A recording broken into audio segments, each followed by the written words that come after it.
भाई आज यहाँ पर जो है आपके ऑफिस की ओपनिंग की गई और मुस्लिम लीग के फरहद शेख जो है आपके साथ दिखाई दे रही, तो क्या कहेंगे इस बारे में कि आपको इन्होंने समर्थन किया है?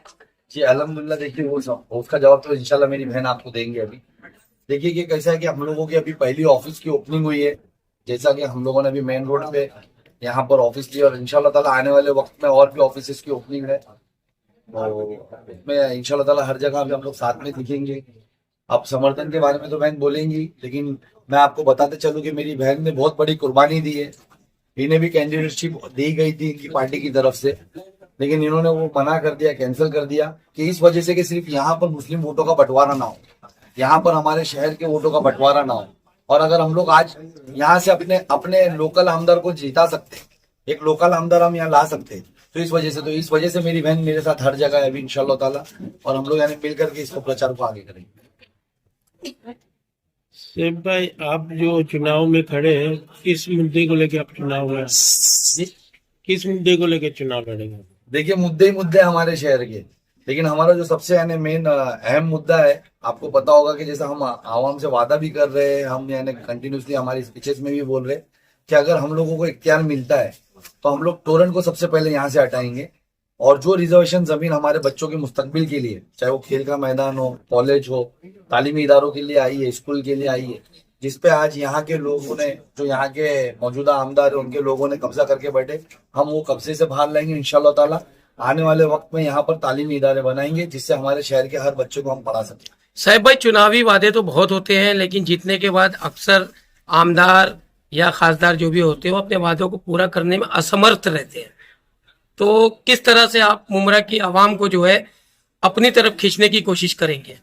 देखिए आपने देखा होगा माजी में भी हम लोगों ने, ये हमारे लिए कोई चुनावी वादा नहीं है कि टोरेंट हम हटाएंगे और हम टोरेंट बोलेंगे। आपने देखा होगा टोरेंट के लिए किस तरीके से हम लोगों ने बीच में भी पिछले साल भी 10 दिन हम लोग भूख हड़ताल पे रहे। 2019 में भी हमने इसका विरोध किया। जब टोरेंट ने इस शहर में जुल्म बनाने की कोशिश की तो हमने हमारे तौर पे, चाहे मैं हूँ मेरे तौर पे हमने फाइट की, हमारी बहन है उन्होंने अपने तौर पे फाइट की। तो हम लोग जेन्युइनली टोरेंट को इस शहर से हटाना चाहते हैं। हम इलेक्शन पीरियड में नहीं बोल रहे। आज देखिए कि 2 जन और है इसको टोरेंट को हटाने की बात करे। सोचने वाली बात है कि यहाँ के विधायक का तो मैंने स्टेटमेंट सुना कि अगर तो वो इख्तियार में आ जाते और उनकी सरकार आ जाती है तो वो सबके मीटर चेंज करवा देंगे। और एक ने तो यानी सरकार में आज है ही साल भर से, और वो स्टेटमेंट दे रहे कि मैं टोरेंट को मुझे जिताओ तो बैठाऊं। तो जब सरकार में रहकर तुमने साल भर में नहीं हटाया तो अब तुम क्या हिसाब से बोल रहे हो? और तुम किस तरीके से यानी हमारे यहाँ के जो मौजूदा, जो अभी माजी के जो विधायक है जो यहाँ पर अभी कैंपेनिंग में बोल रहे, तो वो कई मुंह से बोल सकते कि मैं को अगर आप जिताओगे तो मैं मीटर चेंज करूंगा। यानी आज भी आप कमीशन बंद नहीं कराओगे, सिर्फ मीटर चेंज कराओगे। अरे आपकी जरूरत ही नहीं ना आपके वादों की। इंशाल्लाह ताला हम यहाँ से टोरेंट को हटाएंगे। फरहद, मुमरा के अंदर कब्रिस्तान के मुद्दे, देखिए जब मैं वहां पर भी बैठा था ना, तो वहां पर भी अधिकारियों ने मेरे सामने 7-12 लेकर आए थे कब्रिस्तान का। आप मेरे साथ कोर्ट चलिए, कोर्ट के अंदर देखिए कि कितने 7-12 वाले केसेस वहां पर पेंडिंग पड़े हुए। 7-12 पे होने से क्या होता है? हम क्या कह रहे हैं कि आप इतना लीगल बता ही रहे हो ना, तो टीएमसी कमिश्नर का चाइल्ड लाइन का लेटर लिखा के ले लो कि ये कब्रिस्तान लीगल है। वो क्यों नहीं बता पा रहे? आप सब प्रोसीजर्स के पेपर क्यों बता रहे कि 7-12 पे चढ़ा, फिर अधिकारियों ने उसको जगह को कब्जे में ली, फिर हमने इसको ताबे में लिया, और ये सब गोलमोल क्यों कर रहे हैं? ये सब पेपर तो मेरे पास भी अधिकारी लेकर आए थे, मैंने उनके मुंह पे नकार दिया था। वो सरकारी ऑफिसर थे, मुझ पे केस बनाते अगर मैं गलत था तो, या पुलिस वालों को आगे करके उठाते, लेकिन नहीं उठा पाए क्योंकि उनको भी मालूम है रियलिटी। 7-12 पे चढ़ाने से कुछ नहीं होता। 7-12 पे तो कितनों के लिटिगेशन पड़े आज भी कि 7-12 पे उनका नाम है या उनकी जगह है, लेकिन वो कब्जे में। अभी जो 7-12 पे कब्रिस्तान का बता रहे, वो 7-12 पे कभी किसी और का नाम था ना, तो नाम हटा नहीं, उसका फेरफार हुआ नहीं। 7-12 पे कल फेरफार फिर हो जाएगा। तो ये गुमराह कर रहे हैं, आप इनकी गुमराहत से बचिए। ये आवाम को गुमराह कर रहे हैं लोग, यानी अभी इलेक्शन पीरियड में बस पेपर बता करके यानी उसकी हकीकत नहीं पता। हाँ, आप हमसे पूछे तो हमने हकीकत बताइए, अब आवाम समझेगी सच क्या है। फरहद, आप मुस्लिम यूनियन लीग की लीडरशिप कर चुकी हैं और लीडर रही हैं, और आपने मुमरा के बहुत से भ्रष्टाचार जो है अकेले भी खोला है, और आप मुस्लिम लीग से एक अच्छी कैंडिडेट बन करके खड़ी हो सकती थी, लेकिन आखिर क्या वजह थी जो आपने सैफ हाथ पकड़ा बाकी किसी पार्टियों का साथ क्यों नहीं दिया? अस्सलाम वालेकुम। फरहद शेख मैं और इंडियन यूनियन मुस्लिम लीग पार्टी से आज आप सभी के सामने, क्योंकि ये बहुत अवेटेड लोगों का बहुत ये था कि कब मुस्लिम लीग से कोई स्टेटमेंट या उनका क्या स्टैंड है वो आए। काफी समय से लोग जो है वो इस चीज के लिए रुके हुए थे और काफी लोगों ने शायद ये भी कहा था कि आपको भी लड़ना चाहिए, लेकिन हम ये नहीं भूल सकते कि हम हमेशा खड़े हुए हैं तो शहर के लिए खड़े हुए हैं, हम हमेशा यहाँ पर खड़े हुए तो अपनी कौम के लिए खड़े हुए। आज देश भर में जो हालात चल रहे हैं तो उस चीज को तो हम नकार नहीं सकते। तो आज उनको सपोर्ट करने वाले आज जब वो एक साथ खड़े और 15 साल से जो लोगों को और शहर को गुमराह करने वाले लोग, जो लोगों को यहाँ के लोगों को जो फैसिलिटीज नहीं मिली और जो मिलनी चाहिए वो चीजें नहीं हुई, तो उन लोगों का साथ हम कैसे दे दें? आज अगर लोगों ने मुझे मुमरा की बेटी कहा है तो मुमरा की बेटी का फर्ज मुमरा के लोगों के लिए पहले बनता है। आज अगर ये मेरा बड़ा भाई अगर ये काम कर रहा है और ये मेरे और इनके काम हमेशा शहर के लिए रहे हैं।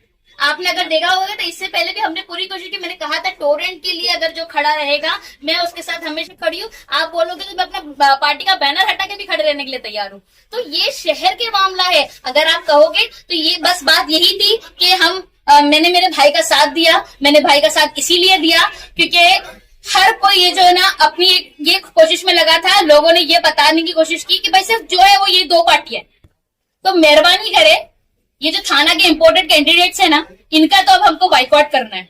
और अब जो है वो लाजमी बनता है कि आपके मुमरा शहर के बच्चे आपके सामने आपके शहर की खिदमत के लिए एक साथ एक प्लेटफॉर्म पे साथ में खड़े हुए हैं। अगर हम शायद मैं भी अलग खड़े हो सकती थी, ये भी हो सकते थे। इससे क्या होता था कि शहर के मुसलमानों के वोट जो वो डिवाइड होते थे और हमें सारे वोट्स को एक जगह लाना था। और मुझे यकीन है कि अगर मुमरा वाले सिर्फ और सिर्फ मुमरा वाले वन साइडेड अगर वोट देते 50 to 60% भी अगर यहाँ से वोटिंग होती है वन साइडेड एक ही पार्टी को, मतलब हमारे एक तो ये मुस्लिम कैंडिडेट, क्योंकि ये हवा हमने चलाई थी कि मुस्लिम कैंडिडेट चाहिए हमको, ये स्थानिक, इसके बाद हमने चलाए थे कि हमको स्थानिक आमदार चाहिए। तो ये जब दोनों क्वालिटीज यहाँ पर मौजूद है तो मुझे नहीं लगता कि मुमरा के पास जो है वो कोई और ऑप्शन देखने की जरूरत है। ये बेस्ट ऑप्शन है। और आज मुझे समझ में आता है कि मुझे ऐसा लगता है कि शहर के लिए कुछ करने मुझे अगर मिला ना तो मेरे लिए बहुत फख्र की बात है कि आज कोई बड़ी बात नहीं है। अगर हम शहर के लिए ये छोटी मोटी कुर्बानी कोई मायने नहीं रखती। अगर शहर की बड़ी बात हो तो हम हर तरीके की कुर्बानी देने के लिए तैयार हैं। आने वाले 20 तारीख के चुनाव को देखते हुए मुमरा की आवाम को किस तरह का मैसेज देंगे कि किस तरह किसको वोट दिया जाए? देखिए, मैंने अभी कुछ बयानात सुने वो इम्पोर्टेड थाना के कैंडिडेट्स वालों उनके, किसी ने कहा कि भाई हम तो इलेक्शन के बाद नहीं, हम तो उससे पहले आपसे वादा किया और हमने ये चीज आपको लाकर दे दिया।